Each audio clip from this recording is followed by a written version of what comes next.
Buongiorno, my name is Dave Frank, and welcome to my 17th Internet Masterclass.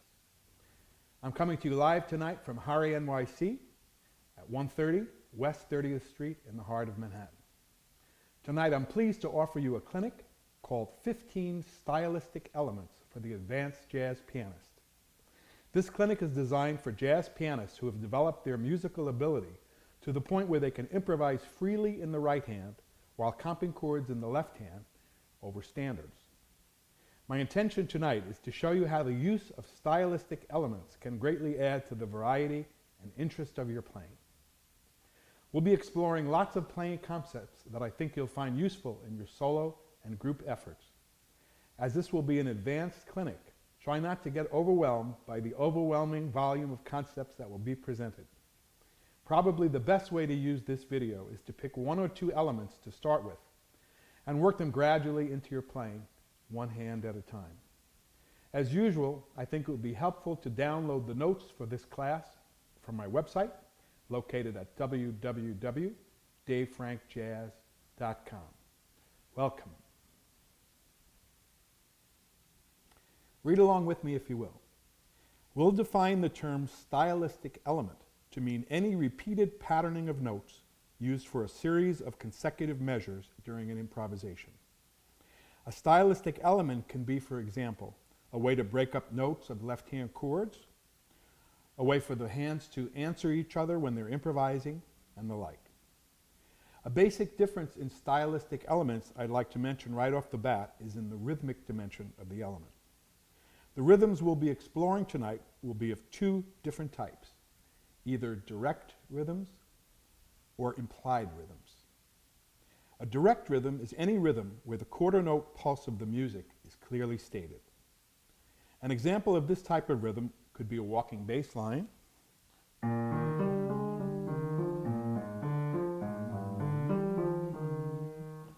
or a 4-to-the-bar comping pattern.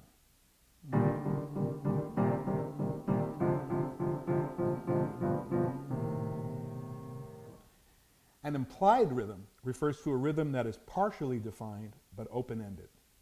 In this case, the pulse of the music is implied but not clearly stated. An example of this type of rhythm would be a half-time bass line,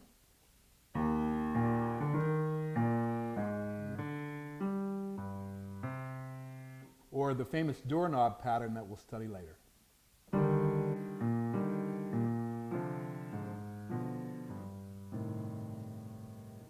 There is a further discussion of the direct and implied rhythms in the Grateful Dead Dark Star Masterclass you can find on YouTube. Let's start with an example of basic jazz piano improvisation, comping a voicing in the left hand on the first beat of the bar while improvising in the right hand. The tune we'll use for tonight's soiree is There Will Never Be Another You. Remember what they say about standards. Nothing is as memorable as a great tune, and no one is as forgettable as the guy that wrote it. Here's an example of basic jazz improv. We'll switch to a bird's eye view so you can see it straight on the keyboard.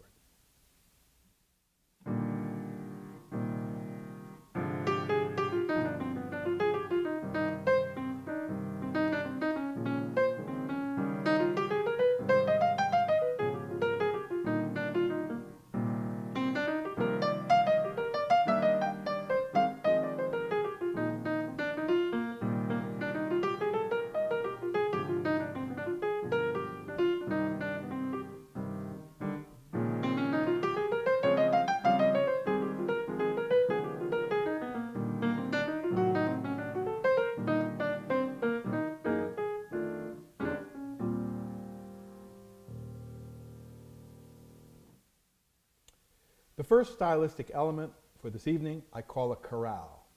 Instead of playing the chords all together like a block like I just did, in a chorale we play the chord one note at a time, usually from the bottom up. This chorale uses a direct rhythm, in other words there's a note on every beat, and we think that the bottom note of the chorale is a primary note that spells out a counter melody. The other thing about a chorale is that we hold the notes, and so you get a beautiful choral type of sound, which is a great balance to improv in the right hand. So this is a chorale sequence against There Will Never Be Another You. Just do the left hand alone first. I'll do it kind of slow so you can watch it. I'm following the chord progression. Sometimes you can vary the 3 and 4 rhythm.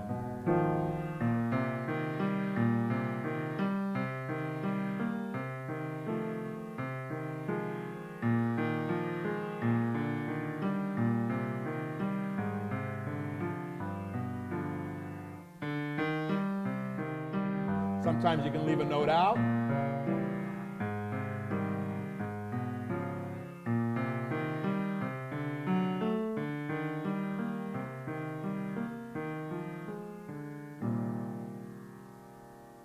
And now we'll try this chorale type of sequence against improv, and you'll hear the nice balance between the two.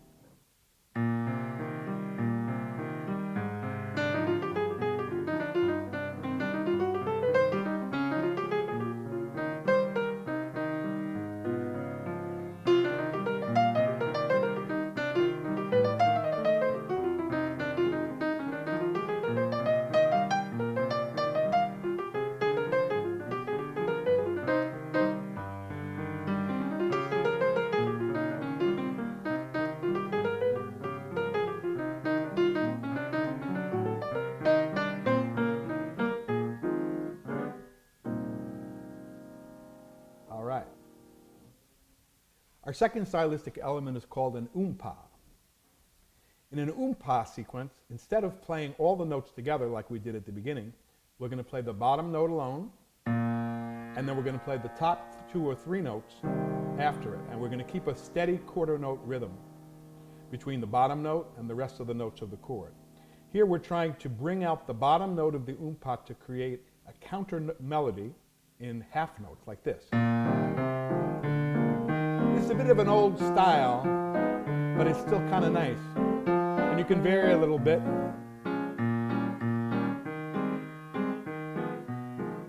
Always following the changes, making a simple melody in the lowest note, and you can be aware of the melody in the top as well. Umpa, umpa, umpa, pa, umpa, umpa. It's kind of funny.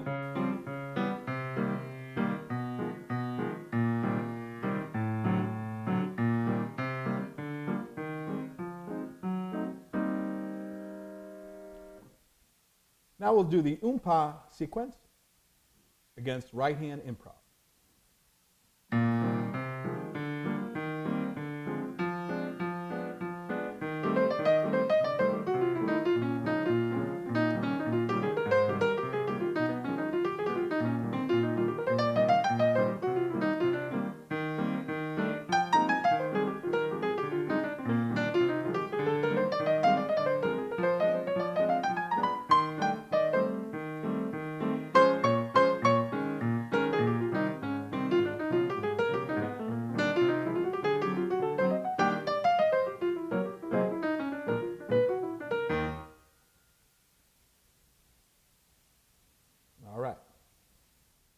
Our next element is called comping in the cracks.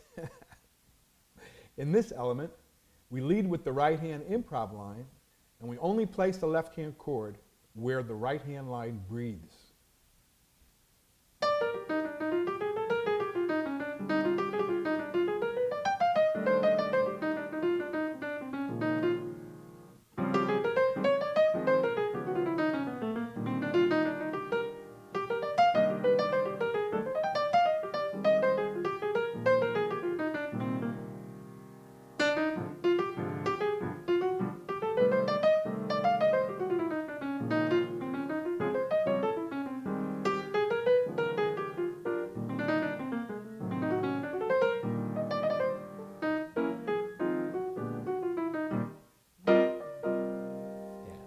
This element is very syncopated. Let's try it one more time. It's interesting.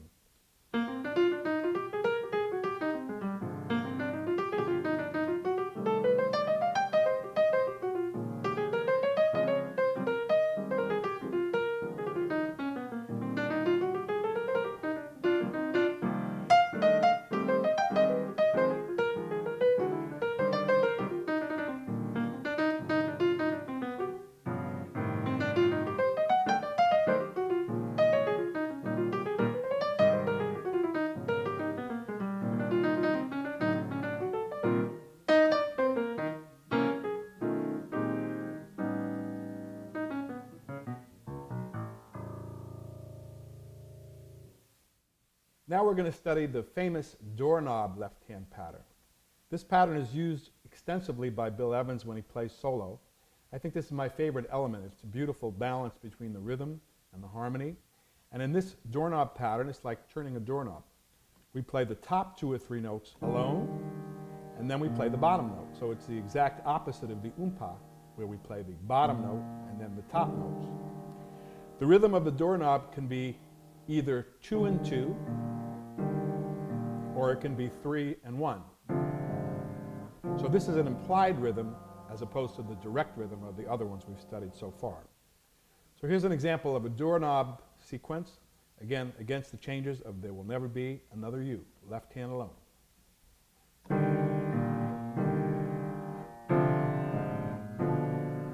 Each one has its own character. When we put them all together, we're going to do a little bit of each, intuitively, and it creates a really nice overall musical texture. We like that variety.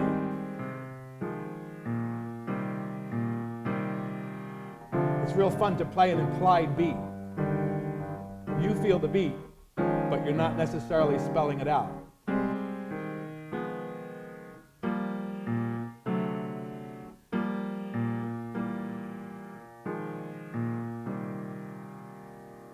And now we'll try it against improv.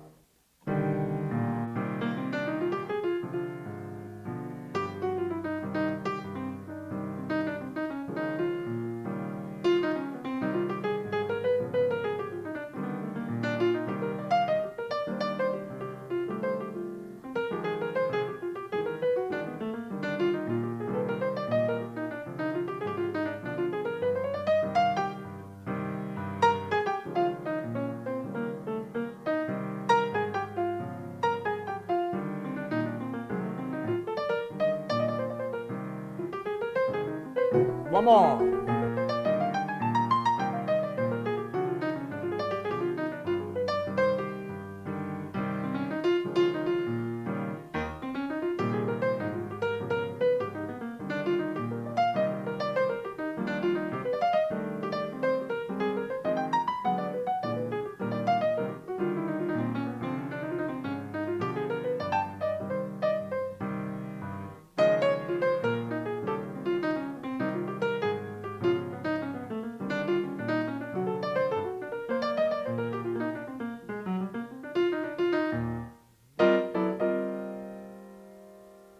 For the doorknob.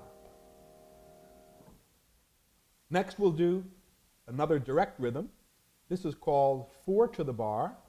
Sometimes it's called 4 on the floor. And this one, we do a chord on every beat. This one started with Freddie Green in the Count Basie Orchestra. He played guitar and was the first one to do this every single beat chord. Worked out great for the Count Basie group. And then Errol Garner and Dave McKenna pianoized it. And I think it's a great swinging pattern. Again, it's a little bit old, but it could be very useful for just a certain number of measures if you're doing a modern improvisation. So this is 4 to the bar. The basic way to do 4 to the bar is to do a chord on every beat. The first thing is to do the same chord on every beat. And when you're doing 4 to the bar, you want to make sure not to play it too loud because it's pretty intense.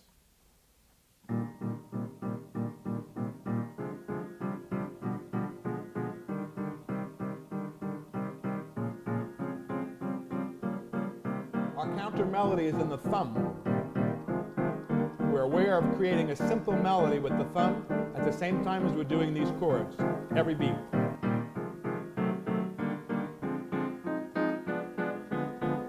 Swings.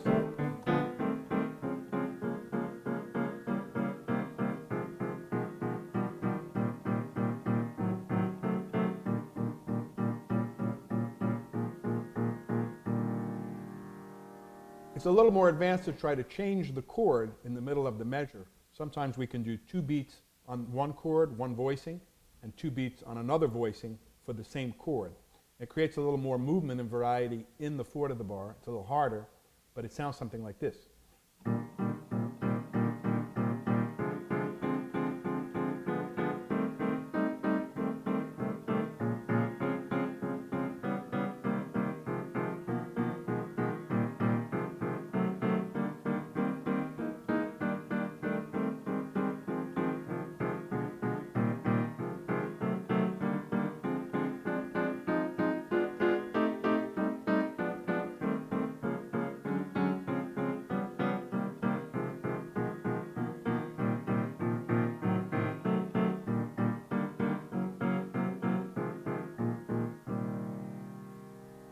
And if we're improvising, it's real neat.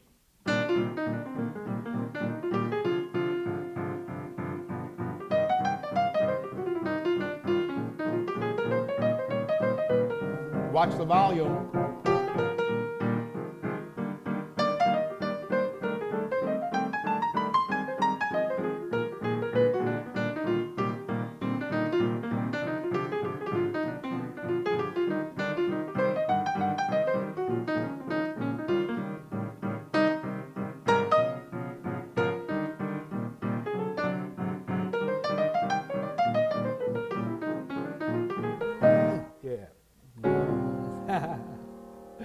Four to the bar. Thank you, Errol Garner. Okay, if you haven't had enough already, we have plenty more to go. Remember, this is an advanced clinic, so the best way to use it would be to just take one or two elements at a time, practice one-handed alone, and then slowly incorporate an improvisation above that. But it's great to have these different styles to go into when you improvise because there's so much variety and each one has its own character. So next we're going to turn the cake upside down, and instead of doing a improv in the right hand and chords in the left hand, we're going to do improv in the left hand and chords in the right hand. This we call the left hand blow.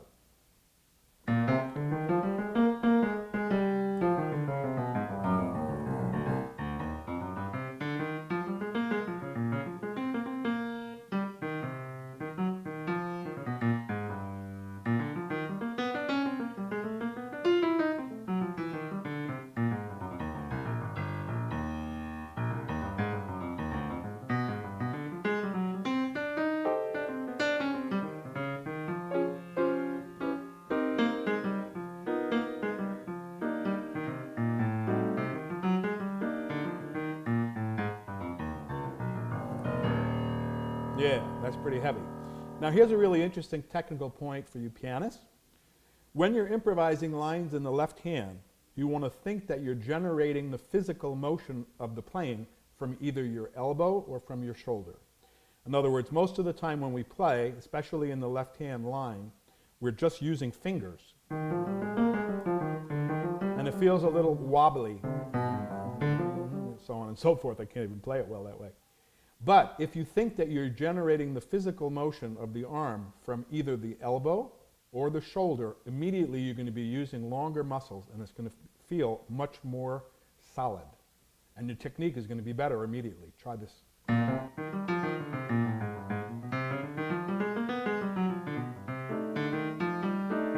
just imagining that I'm starting the motion from the elbow or from the shoulder.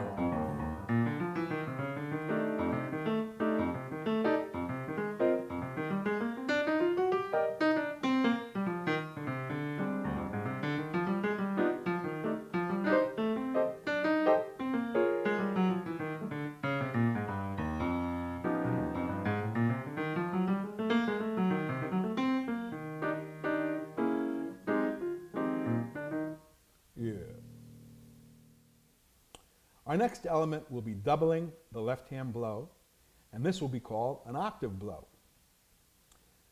It was made popular in jazz piano by Oscar Peterson, Phineas Newborn, and others, and in this particular element we're going to improvise in octaves, one octave apart to start.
great classical pianist Sviatoslav Richter said that the tone that you create when you play should be generated from the legs and from the feet. This is another interesting pianistic technique that I think you'll find very useful. So again, most of the times in this kind of a style it's very strong, so we like to, if you just use the fingers, we're doing 2 octaves apart. But if you think that you're generating the tone and the playing from your legs and from your feet, it opens up the sound. It's really quite amazing.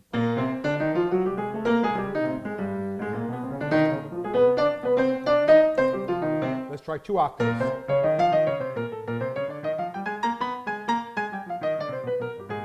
Yeah.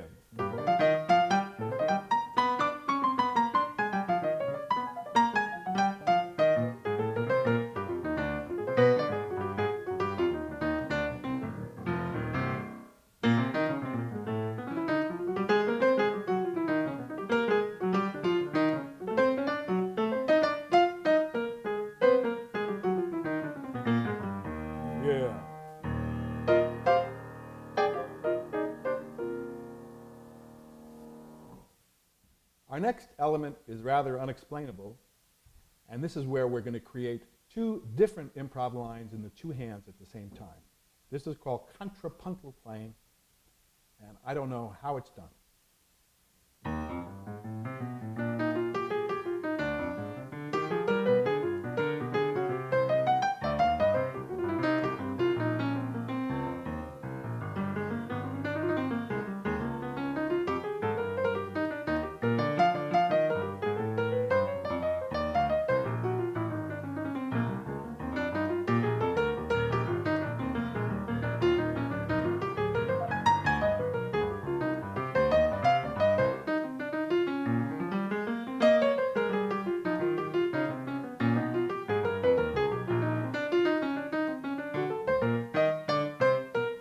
End safely. Don't ask me about that one. It's fun to try, though. Our next element will be left-hand comping rhythms. So at the beginning when we started basic jazz piano, we just put the chord basically on the first beat of the bar. We can define left-hand comping rhythms to be 1 or 2 strikes per bar. A lot of times we want to try to combine an on-beat and an off-beat comping rhythm. This is really strong. It's like a stop time thing. So let's put a rhythm like here. 1, 2, 1, 2, 3.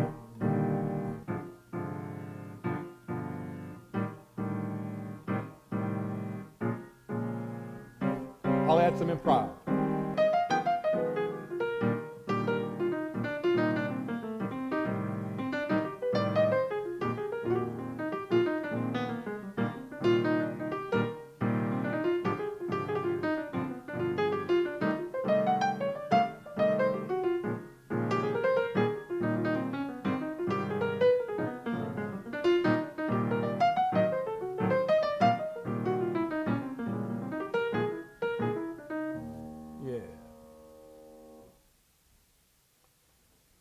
Okay, next we're going to do double arpeggios. Double arpeggios is when we have an arpeggio in the left hand and one in the right hand, a tenth apart.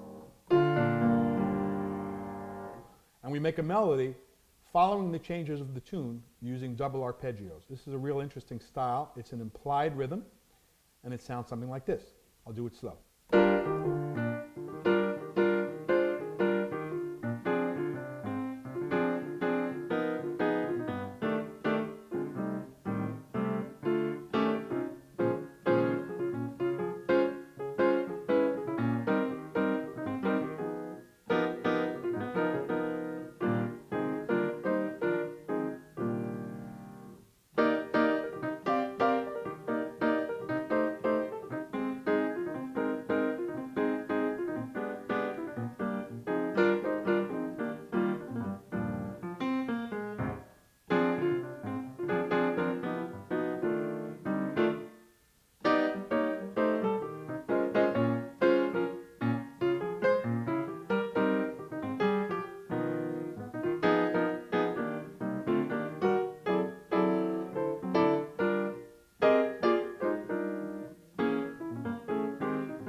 very full, very different than just a line kind of a concept.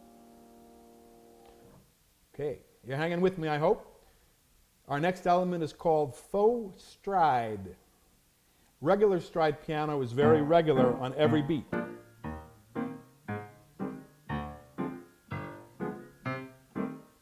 We'll call faux stride something where you have the basic two-level left hand, but it's not moving in a regular fashion. We'll move it any way we feel like. So in the bottom part of the pattern, we can do either an octave and hold it for as long as we want. Maybe do a little bit up here, and then we go down again. The important thing is that it's two levels.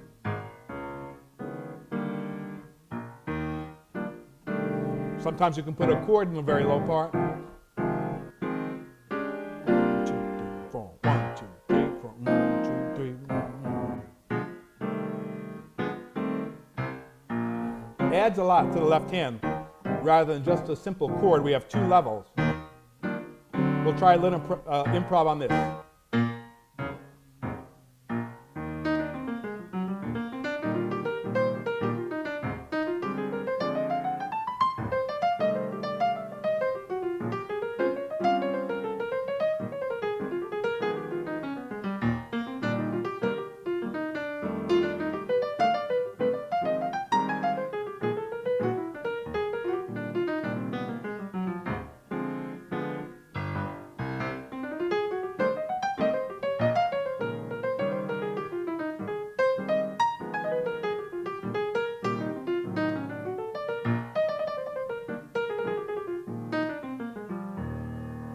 I like that one a lot. It's very rich and full. Okay, our next stylistic element I call a rodeo. And this is a left-hand pattern, a repetitive pattern that goes like this. Root, up to 5, down to 5, up to 5, and then we can vary it by going 9, up to 5, down to 5, up to 5, and we follow the changes. And we do this in a direct rhythm. It's a little similar to a Bud Powell rhythm, but slightly different. Our primary counter melody is in the middle. Dum, dum, dum, dum, dum, dum, dum. Let's put some improv to it.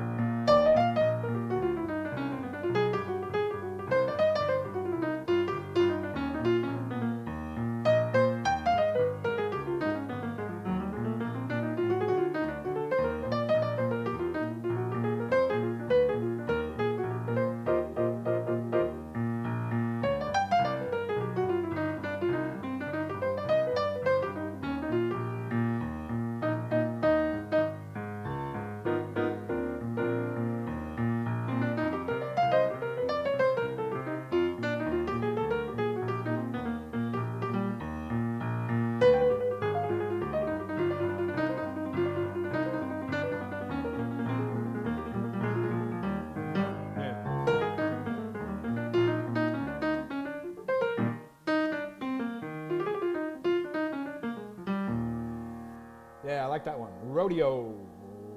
Round them up. Our next stylistic element has more to do with the right hand than the left hand, and we call this a slur. When we use a slur, instead of using the same kind of flat sound for every note,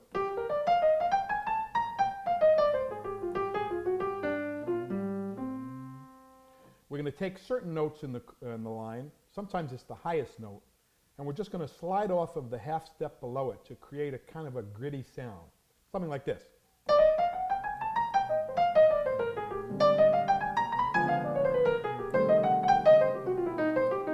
Can you hear this?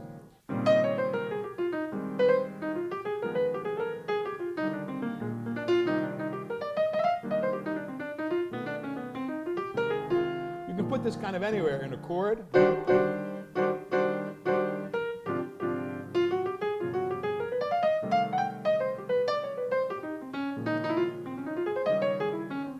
Really a nice kind of a sound. It's a different texture.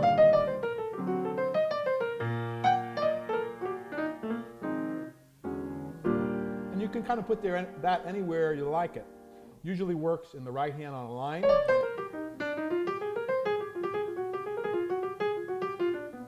or you can put it in a chord.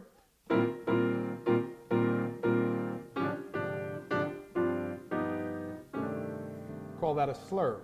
If you're doing a slur from a black key to a white key, usually you'll stay on the same finger. If you're doing a white key to a black key, you'll change fingers.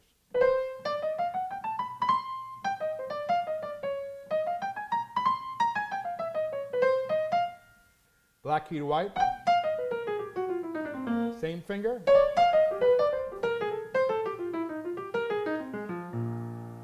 Really a nice sound. Bill Evans uses it a lot. All the greats. The second to last element we'll study tonight is trading fours between the hands. Why hire a band? It's a perfectly good question.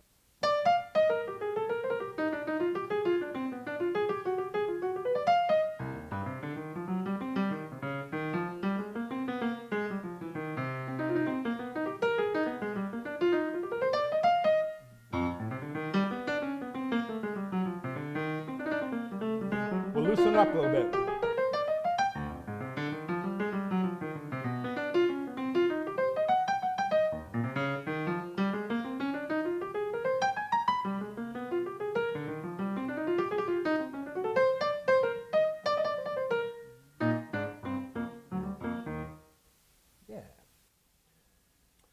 Our last concept for the evening will be to have a unison rhythm between the right hand line and the left hand comping chords. Very different sound. It's kind of punchy and real rhythmic.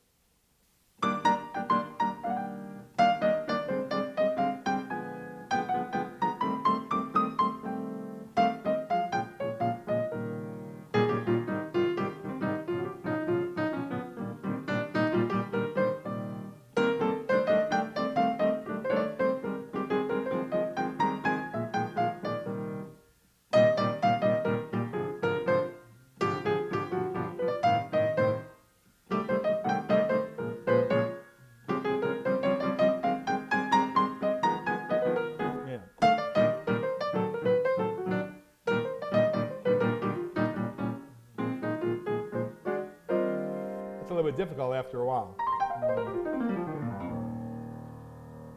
Okay. Thank you for bearing with me. Let's put it all together.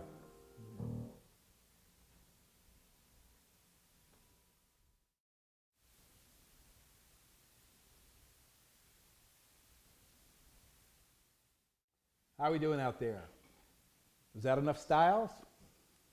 I'm tired. The amazing thing is that I've been improvising on that tune since my bar mitzvah, which is about 43 years ago. And it's still fun. The ideas never run out. And once you've learned how to internalize these chord structures, the improvisation is endless. And it's just a wonderful thing to always have at your disposal, the ability to create new music. So this has been fun for me. Hope you had a good time. There's a lot there, I know. Now we're going to try to put it all together, and what I'm going to try to create using these elements is what I call an improv flow. And some of the organizational concepts that I'm using to put these elements together spontaneously include starting with a low intensity, less motion, varying the implied and direct rhythms, building the speed and intensity as I go, using the melody of the standard and interludes to break up the improv, and to vary the emotional content of the performance. So sometimes you could do something funny for maybe 4 or 8 measures and then go into something intense, maybe something joyful into something kind of static and not moving. It's great to have these human elements in the music. It makes it much more rich. So basically in the moment, I've practiced all of these elements quite a bit, at the expense of many other things. It's what I call the fruit of a misspent youth. And in the moment of improv, the idea is to put it together using your musical intuition. So I'm trying to create an arc in performance, and each little improv flow will have a few different arcs. And basically, I'm just using my intuition. In the moment of improv, I'm going to get a signal which element to go into next. It may not necessarily be an element that we've studied. I'm going to try to stay around the ones that we have. But the fun part of this for me is to respond to the musical intuitive promptings that you get as you're improvising. So I want to thank you for joining me on this video. Before I put it all together, I want to thank my partner in crime, the great Melissa Kelly, for her expert audio and video help getting these videos on YouTube. If this type of thing tickles your fancy, you might enjoy viewing 16 other in-depth master classes on YouTube and Ustream. They include Lenny Tristano, Bill Evans, Oscar Peterson, Charlie Parker, Liberace, a walking bassline clinic, the Marx Brothers, Eric Dolphy, the Grateful Dead, Frank Zappa, Bruce Hornsby, and others. All free for anytime viewing. I always enjoy hearing from you. You can reach me anytime if you have any questions, comments, complaints, or tomatoes at www.davefrankjazz.com. Thank you so much for hanging in with this. I hope you got something out of it. Take it slowly, one element at a time, and I think it will add to your overall music making. Blessings, and keep swinging from New York City. Ciao for now.